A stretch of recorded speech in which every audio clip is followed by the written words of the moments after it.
So എങ്ങനെയുണ്ടായിരുന്നു ഒരു ഓഡിയൻസിന്റെ response ഒക്കെ കിട്ടുന്നു? ഭയങ്കര സന്തോഷമുണ്ട്. ആദ്യമായിട്ടാണ് ഒരു ഫിലിം തിയേറ്ററിലെ റെസ്പോൺസ് ഫസ്റ്റ് ഡേ ഞാൻ ഇങ്ങനെ അറിയുന്നത്. അതായത് കറക്റ്റ് ഉണ്ടെങ്കിൽ നെറ്റ്ഫ്ലിക്സ് ആണ്. അപ്പം അതിൻ്റെ എക്സ്പീരിയൻസ് കംപ്ലീറ്റ്ലി ഡിഫറെൻ്റ് ആണ്. അപ്പോൾ ഇന്ന് രാവിലെ വരുന്ന തിയേറ്ററിലുള്ളൊരു മാഡ്നസും പിന്നെ ഇവിടെ വന്നിട്ട് ആൾക്കാരൊക്കെ വന്നിട്ട് പറയുമ്പോൾ പ്രായമുള്ള ആൾക്കാർ വരെ ഓടി വന്നിട്ട് എന്താണ് ആക്ടിങ് ഭയങ്കര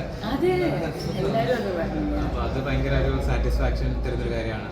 നമുക്ക് എന്താണ് ഇതിൽ മൊത്തം ഒരു ടെൻഷനും ആൻസൈറ്റിയൊക്കെ ഉണ്ടെങ്കിലും അവസാനത്തേക്ക് എത്തുമ്പോൾ ആ ഒരു എല്ലാവരും ഒക്കെ ഒരു ഹാർട്ട് വാമിങ് മൂവ്മെൻറ്റ് ഉണ്ടെന്നൊക്കെ അറിയുമ്പോൾ ഭയങ്കര ഹാപ്പിയാണ്. പിന്നെ ഭയങ്കര റെസ്പോൺസാണ് ആദ്യ ദിവസം തന്നെ കിട്ടുന്നത്.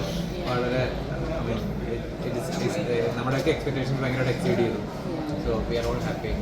അതായത് നല്ല സിനിമ ചെയ്തു എന്നുള്ള ഒരു വിശ്വാസം നമുക്ക് എല്ലാവർക്കും ഉണ്ടായിരുന്നു. പക്ഷേ ഇതിന് മുമ്പും ഇതേപോലെ അപ്രതീക്ഷിതമായിട്ടാണ് ഇത്രയും ഇങ്ങനെ റെസ്പോൺസ് കിട്ടുമ്പം പിന്നെയും നമ്മൾ ഹമ്പിൾഡ് ആവും. സോ എനിക്ക് എപ്പോഴും പറയാനുള്ളത് പ്രേക്ഷകരോട് നന്ദിയാണ്. കാര്യം എന്തൊക്കെ തന്നെ നടന്നാലും എന്തൊക്കെ ഉണ്ടെങ്കിലും നല്ല സിനിമ വന്നു കഴിഞ്ഞാൽ അത് ഉൾക്കൊള്ളാനും അതിനെ അപ്രീഷിയേറ്റ് ചെയ്യാനും എപ്പോഴും നിങ്ങളെല്ലാവരും ഉണ്ടായിട്ടുണ്ട്. So thank you so much. അതേപോലെ ഐ റിയലി മിസ് ഉറേഷ് ചേച്ചി ടുഡേ.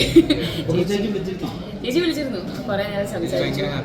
ചേച്ചി ഭയങ്കര ഹാപ്പിയാണ്. ചേച്ചി ഇനി ഇവിടുന്ന് ഇറങ്ങി കഴിഞ്ഞിട്ട് ചേച്ചി ഒന്നും കൂടെ വിളിച്ച് സംസാരിക്കണം. ചേച്ചി ഉണ്ടായിരുന്നില്ലെങ്കിൽ അത് I can't imagine this movie without her. പിന്നെ ഇങ്ങനെ ഒരു ക്യാരക്ടർ എനിക്ക് തന്ന ക്രിസ്റ്റോനോട് I have to say thank you again.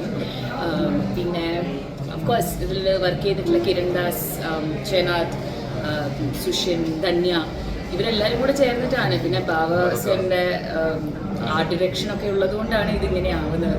So I want to thank all my crew members, sorry. And thanks to all of you for following us your phones and നമ്മളുടെ സന്തോഷത്തിൽ പങ്കുചേർന്നതിന് thank you. Urvashi ചേച്ചി എന്ന് പറയുമ്പോൾ നമുക്ക് മലയാളത്തിൽ അല്ലാതെ അപ്പോൾ എങ്ങനെയാണ് പാർവതിയിലേക്ക് എത്തിയത്?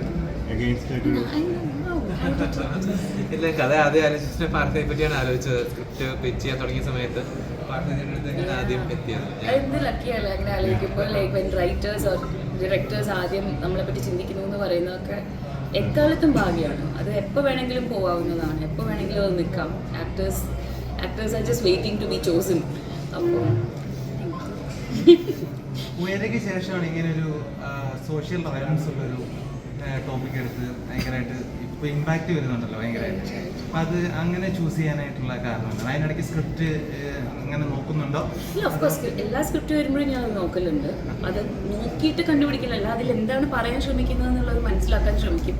അതുമായിട്ട് യോജിച്ചു പോകുന്നുണ്ടോ എന്ന് നോക്കും.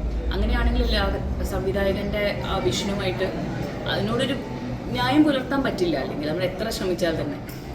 പക്ഷെ എനിക്ക് തോന്നിയിട്ടില്ല ഞാൻ ചെയ്ത എല്ലാ സിനിമകളിലും എന്തെങ്കിലും രീതിയിൽ അങ്ങനെ ഒരു സംഭവം വന്നു പോയിട്ടുണ്ട്. അത് സക്സസ് ആണെങ്കിലും സോ കോൾ സക്സസ് അല്ലാതും പോകുന്നതാണെങ്കിലും ഒരു 100% വിശ്വാസത്തിൽ നിൽക്കുന്ന ഡയറക്ടർ നിൽക്കുമ്പോൾ നമ്മൾ 100% തന്നെ ചേരണം എന്നാണ് ഞാൻ വിശ്വസിക്കുന്നത്. Thank you. ഇറങ്ങട്ടെ ഞാൻ.